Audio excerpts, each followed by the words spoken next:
have given to me all I need, and I pray for your will to be done. And I ask for your Spirit to work in my life, that I can be a blessing to you.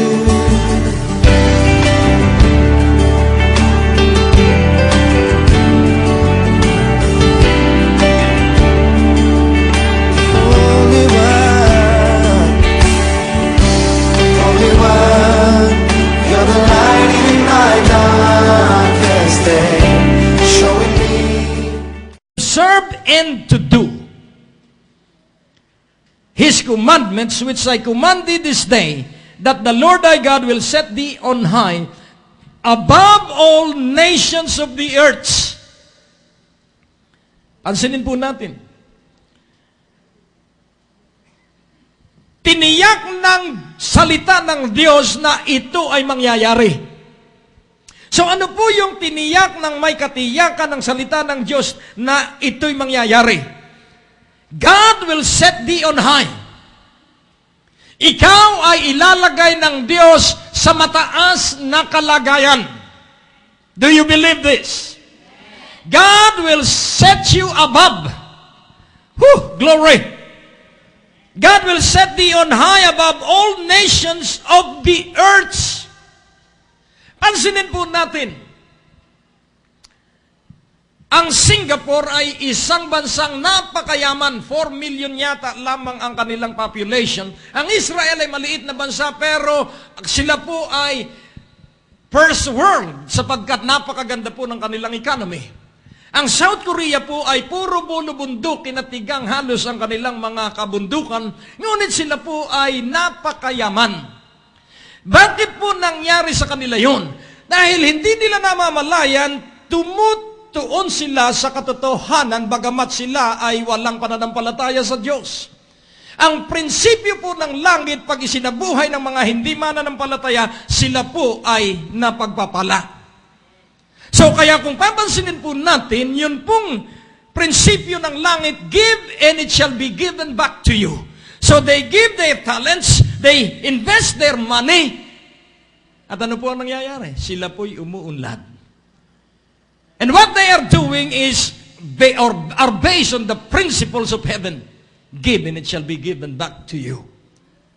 Pero ang hirapan lamang po doon sa mga taga-sanlibutan na alam yung gawain para umunlad, ang mahirap po sa kanila, hindi sila nagbabalik ng ikapo at hindi sila nagkakaloob sa gawain ng Panginoon. Kaya nga po kung ito ay matututunan mo ngayon, ikaw ay gagamitin ng Diyos sa pangwakas na panahon na ang Ebanghelyo ay maipangaral sa buong daigdig.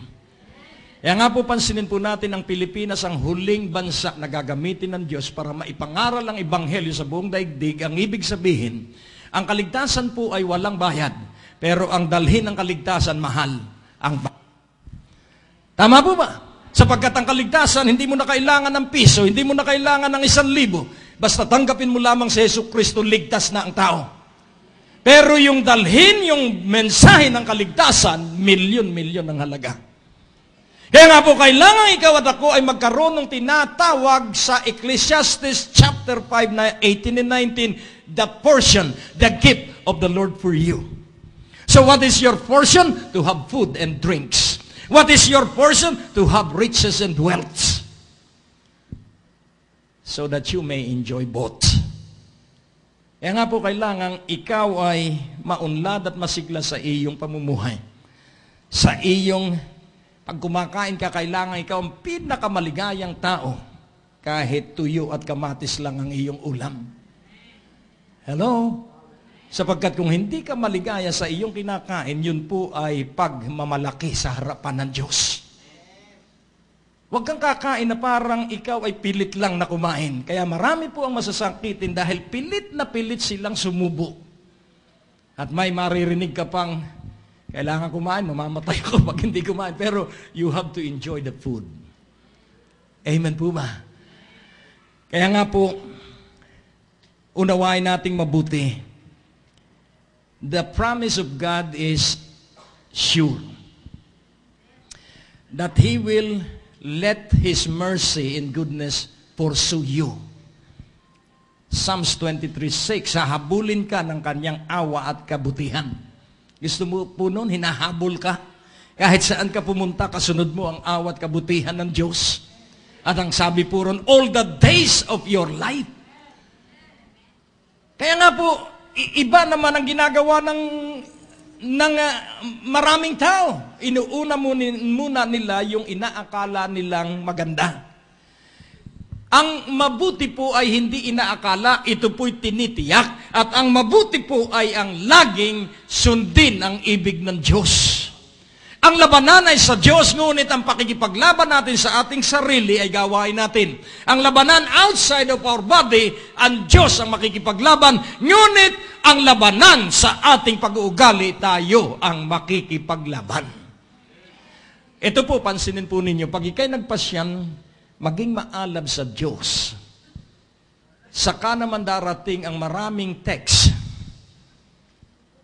Handa ka ng manalangin at gusto mo nang lagpasan yung dating haba ng oras ng iyong pananalangin. May magte-text, biglang may dadating na kamag-anak at ikaw ay hihikayatin papunta sa kainan. Kung kailan ka nagpasya na mag-aayuno, saka naman ang daming may dala ng pagkain at gustong kinakain mo, nakita niya.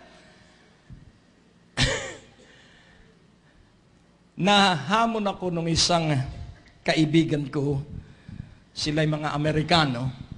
At kahit anong alok ko sa kanya, ang sabi niya, no, pastor. Because I am on my days of fasting and I will not eat anything. Sabi ko, please, ako pa ang nanuk niya. Sabi ko, please, eat now and start again your fasting. No, it's hard to start again. Kaya po, kami kumakain at siya ay nakapanood lang sa amin. At doon ko nakita yung katatagan niya doon sa kanyang pagpapasya. Pwede po pala yun, ano? Kapag ikay nagpasya, ituloy-tuloy mo na. At ikaw po'y magtatagumpay. So ngayon, ang katanungan, tapat ang Diyos sa kanyang pangako. Kayo ba'y naniniwala at payag kayo sa akin na tapat ang Diyos? Kayo ba'y naniniwala na ang Diyos magagawa ang lahat ng bagay? Kayo ba'y naniniwala na ang layunin ng Diyos ay walang makapipig?